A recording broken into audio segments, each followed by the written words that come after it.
नमस्कार, हमारे चैनल में आपका स्वागत है। मैं हूं रामचंद्र मौर्य। तो साथियों, आपने देखा कि आज भारतीय जनता पार्टी का सफाया हो गया दक्षिण भारत से, या यूं कहें कि दक्षिण भारत मुक्त हो गया बीजेपी से और बीजेपी मुक्त हो गई दक्षिण भारत से। हालांकि बीजेपी नहीं चाहती थी भारत मुक्त होना और बहुत से सपने संजोए थे 2024 को लेकर के, लेकिन जिस तरह से दक्षिण का द्वार कहा जाने वाला कर्नाटक ने भारतीय जनता पार्टी को सत्ता में आने से इनकार कर दिया और भारी बहुमत से कांग्रेस को विजयी बनाया है, यह अपने आप में एक बहुत बड़ा तोहफा है विपक्ष के लिए। तो साथियों, 137 सीटें मिली हैं कांग्रेस को, 64 सीटें मिली हैं भारतीय जनता पार्टी को, जेडीएस को 20 और अन्य को 3। इतनी बड़ी जीत की उम्मीद नहीं थी, लेकिन एक कर्नाटक वासियों में राख के नीचे जो आग दबी हुई थी वह जरूर बाहर आ गई। अब जिन जिन राज्यों में चुनाव होगा, इसका असर, कर्नाटक का असर अवश्य ही पड़ना है। भारतीय जनता पार्टी अपने को तानाशाह के रूप में पेश की थी 2019 से, और उसे अब भुगतना पड़ रहा है। न तो उसका सांप्रदायिक कार्ड चल रहा है, न उसका भ्रष्टाचार मुक्त भारत का जो अभियान था कि न खाऊंगा न खाने दूंगा, उस पर लोगों को विश्वास है। बल्कि यूं कहें कि कर्नाटक में तो जो सबसे बड़ा कारण था बीजेपी की हार का, वो भ्रष्टाचार ही था। 40% कमीशन, बगैर 40% कमीशन के कोई काम नहीं होता था, और कितने लोगों ने आत्महत्या कर लिया था। भ्रष्टाचार के नाते इस बात को गांव तक पहुंचाया था, आम मतदाताओं तक पहुंचाया था कांग्रेस ने, जो एक हकीकत थी। और भारतीय जनता पार्टी जिस तरह से मोदी मैजिक को चला करके अन्य राज्यों में चुनाव जीतती थी, या मोदी मैजिक उसका सबसे बड़ा ब्रह्मास्त्र था, वह मोदी मैजिक भी नहीं काम आया। और प्रधानमंत्री नरेंद्र मोदी का कद पहले से काफ़ी कम हो गया आज के बाद। प्रधानमंत्री नरेंद्र मोदी का साम दाम दंड भेद कुछ भी काम नहीं आया, और न उनकी तमाम एजेंसियां सीबीआई, ईडी, आईटी और चाणक्य नीति, यह भी नहीं काम आई कर्नाटक में। दरअसल वहां पर कांग्रेस और भारतीय जनता पार्टी की लड़ाई नहीं थी, वहां पर भारतीय जनता पार्टी के खिलाफ जनता की लड़ाई थी।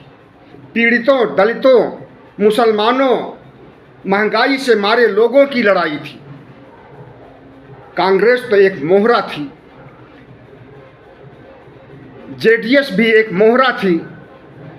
असली लड़ाई तो जनता से थी, भारतीय जनता पार्टी को। और जनता ने जिस तरह से धूल चटाया है और कांग्रेस को प्रचंड जीत दिलाई है, शायद इतनी बड़ी जीत अभी तक कांग्रेस की 2014 के बाद किसी भी राज्य में नहीं हुई। और अब विपक्षी गठबंधन भी बनने को तैयार हो गया है। 2024 के लिए रास्ता खुल गया है, और जितना आत्मविश्वास विपक्ष में आ गया है और कांग्रेस में आ गया है, इसे नज़रअंदाज नहीं किया जा सकता। भारत जोड़ो यात्रा जब चल रही थी, तमिलनाडु से शुरू हुई थी, कन्याकुमारी से शुरू हुई थी, और जब कर्नाटक पहुंची थी तो वहां पर राहुल गांधी ने 22 दिनों तक बिताया था। और जिन जिन क्षेत्रों में वो गए थे कर्नाटक के, उसमें 80% क्षेत्रों में कांग्रेस को विजय मिली। तो भारत जोड़ो यात्रा की अवहेलना जिस तरह से भारतीय जनता पार्टी कर रही थी कि भारत तो पहले से ही जुड़ा हुआ है, इसे जोड़ने की ज़रूरत नहीं है, अब उसे ज़रूरत महसूस हो रही होगी। और उसे पता चल गया कि भारत जोड़ो यात्रा जो एक प्रतीकात्मक थी, वह किस तरह से वोटों में तब्दील हो सकती है, सीटों में तब्दील हो सकती है। और सिर्फ कर्नाटक तक ही नहीं, बल्कि अभी तेलंगाना का चुनाव होना बाकी है, छत्तीसगढ़ का, राजस्थान का, झारखंड का, अभी बहुत से राज्य बाकी हैं जो कि 2024 के पहले चुनाव होने हैं। और जिस तरह से भारतीय जनता पार्टी की हार हुई है कर्नाटक में और कांग्रेस की प्रचंड जीत हुई है, कुछ ऐसी ही उम्मीदें अन्य राज्यों के लिए भी की जा सकती हैं। हालांकि हर राज्यों की अपनी अलग अलग समस्याएं होती हैं, हर राज्यों की अलग अलग मापदंड होते हैं, लेकिन इतना निश्चित है कि खरबूजे को देखकर खरबूजा रंग बदलता है।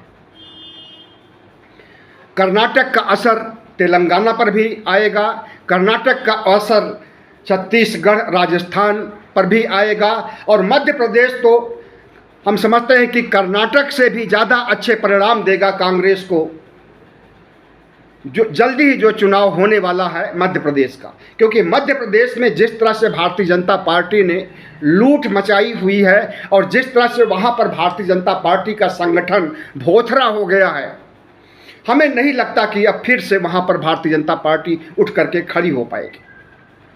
अगर दक्षिण भारत का द्वार कहा जाने वाला कर्नाटक दक्षिण भारत में जाने से भारतीय जनता पार्टी को रोक लगा दिया, यानी दक्षिण भारत में भारतीय जनता पार्टी की पॉलिटिक्स खत्म हो गई, तो निश्चित रूप से उत्तर भारत में भारतीय जनता पार्टी की राजनीति खत्म करने के लिए या उत्तर भारत मुक्त भारतीय जनता पार्टी को बनाने के लिए मध्य प्रदेश कारगर भूमिका निभाएगा। और जिस तरह से वहाँ पर लूट मची हुई है और जिस तरह से वहाँ पर पार्टी के अंदर अंदरूनी कलह है, उसे अच्छी तरह से देखा जा सकता है, समझा जा सकता है।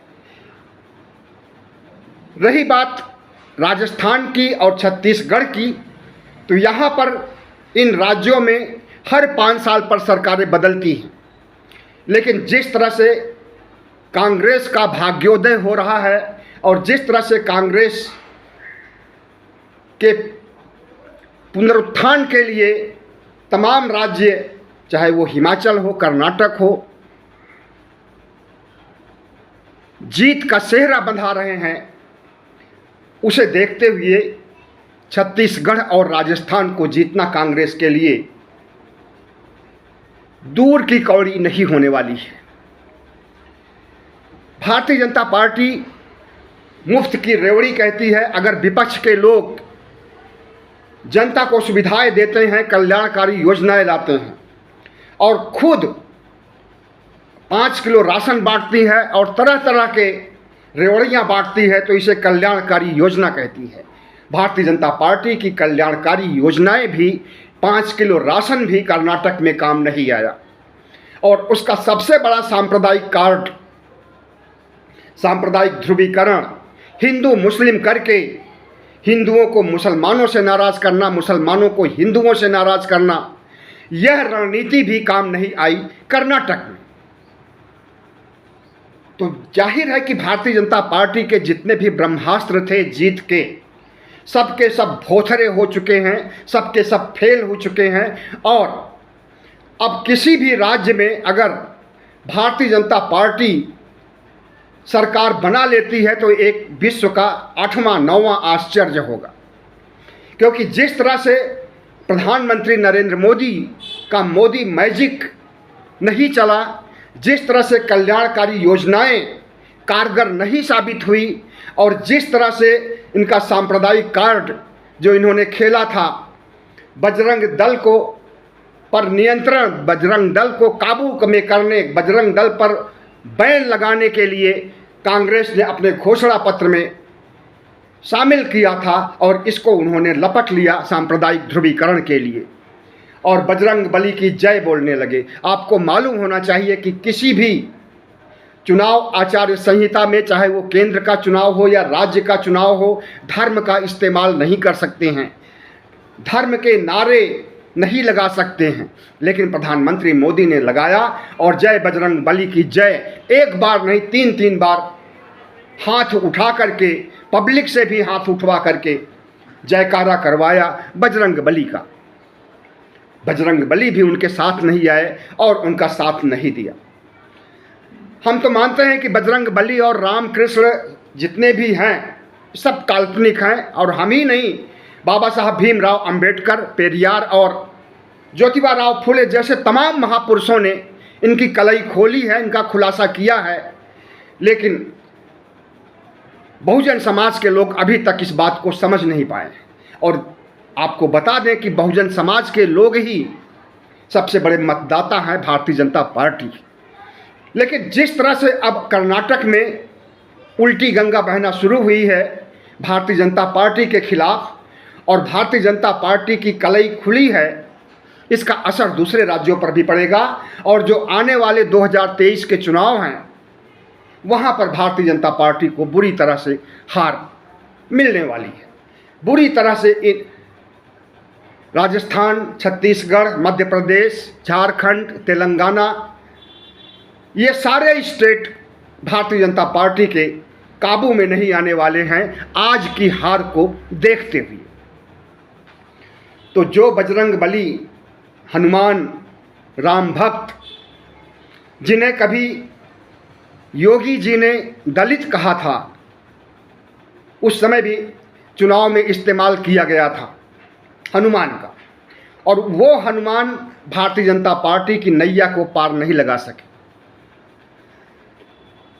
लेकिन कांग्रेस ने जिस तरह से कल्याणकारी योजनाओं की घोषणा किया और बिजली की दर 200 यूनिट तक फ्री करने की बात कही, डिप्लोमा होल्डर को 1500 रुपये हर महीने, डिग्री होल्डर को 3000 रुपये हर महीने देने की बात कही, बिजली का उपयोग करने वालों के लिए इतना कम नहीं है। और डिप्लोमा होल्डर और डिग्री होल्डर जो कि सड़कों पर भटक रहे हैं रोजगार के लिए, जिन्हें रोजगार नहीं है, उनके लिए अगर बेरोजगारी भत्ता का प्रबंध किया कांग्रेस ने, तो उन्होंने भी साथ दिया कांग्रेस का, और भारतीय जनता पार्टी की नैया डुबाने में बहुत बड़ा योगदान दिया। महिलाओं को 2000 रुपये सहायता राशि उनके अकाउंट में, बैंक अकाउंट में हर महीने ट्रांसफ़र की जाएगी। और राहुल गांधी ने यह भी कहा था कि मंत्रिमंडल की पहली बैठक में ये 5 कल्याणकारी योजनाएं लागू करने के लिए हरी झंडी दिखा दी जाएगी। महिलाओं को बस में फ्री चलने के लिए भी एक घोषणा थी, जो कि कल्याणकारी घोषणा में ही आती है। इसका भी बहुत असर पड़ा है और महिलाओं ने खुल करके वोट दिया। अधिकांश महिलाओं ने, या कहें कि 80% से ज़्यादा महिलाओं ने कांग्रेस को जिताने का काम किया है। इसमें प्रियंका गांधी की भी बड़ी भूमिका है। जिस तरह से प्रियंका गांधी पूरे कर्नाटक में घूम घूम करके भारतीय जनता पार्टी की कलई खोलने और कांग्रेस की योजनाओं को, कांग्रेस के कार्यों को आगे बढ़ाने की बात कही है, उसका भी असर पड़ा है इन चुनाव में। तो जहाँ तक सवाल है कि मुख्यमंत्री कौन बनेगा, तो इसके लिए पहले से घोषणा नहीं की गई थी। लेकिन DK शिव कुमार के ऊपर आपको मालूम होना चाहिए ED IT के बहुत से मुकदमे चल रहे हैं। सिद्धारमैया के ऊपर कोई मुकदमे नहीं हैं। इसलिए उम्मीद की जाती है कि सिद्धारमैया, जो कांग्रेस के एक वरिष्ठ नेता हैं और कद्दावर नेता हैं, इन्हें ही मुख्यमंत्री बनाया जाएगा। और हो सकता है DK शिव कुमार को उप मुख्यमंत्री का पद दिया जाए। हालांकि अभी तक ऐसी कोई घोषणा नहीं हुई है, लेकिन उम्मीद यही है कि भारतीय जनता पार्टी ने जिस तरह से एक भ्रष्टाचारी को पहले मुख्यमंत्री बनाया, येदियुरप्पा को, उसके बाद दूसरे भ्रष्टाचारी बोम्मई को, उसका खामियाजा उसे आज भुगतना पड़ा है। और 40% कमीशन के नाम पर बदबू मार रही है भारतीय जनता पार्टी पूरे कर्नाटक में।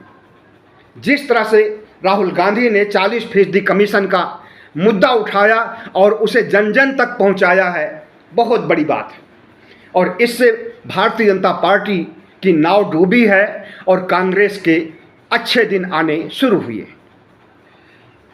तो साथियों, भारतीय जनता, अगर ये त्रिकोणीय संघर्ष होता, अगर भारतीय जनता पार्टी, कांग्रेस और JDS में त्रिकोणीय संघर्ष होता और तीनों शक्तिशाली होकर के उभरते, तो भले ही कांग्रेस 113 के जादुई आंकड़े को छू लेती, लेकिन वो सरकार नहीं बना सकती थी, क्योंकि न तो कांग्रेस के पास सीबीआई, ईडी, आईटी है, न तो चाणक्य नीति लाने वाले अमित शाह जैसे कद्दावर नेता हैं, और न कांग्रेस के अंदर ऐसे लोग हैं जो कि अनैतिक ढंग से गलत काम करके सरकार बनाए या करोड़ों रुपए, लाखों करोड़ों रुपए सरकार बनाने के लिए खर्च कर।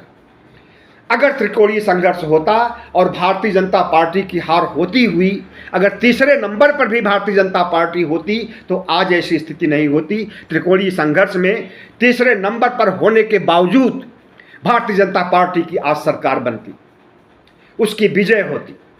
लेकिन जनता ने लड़ाई लड़ी, जनता ने चुनाव लड़ा और कांग्रेस को जिताया। कांग्रेस भी पूरे दमखम के साथ चुनाव लड़ी है, ऐसी बात नहीं है कि कोई कोर कसर छोड़ी हो, लेकिन इसमें सबसे बड़ा जो जीत का कारण है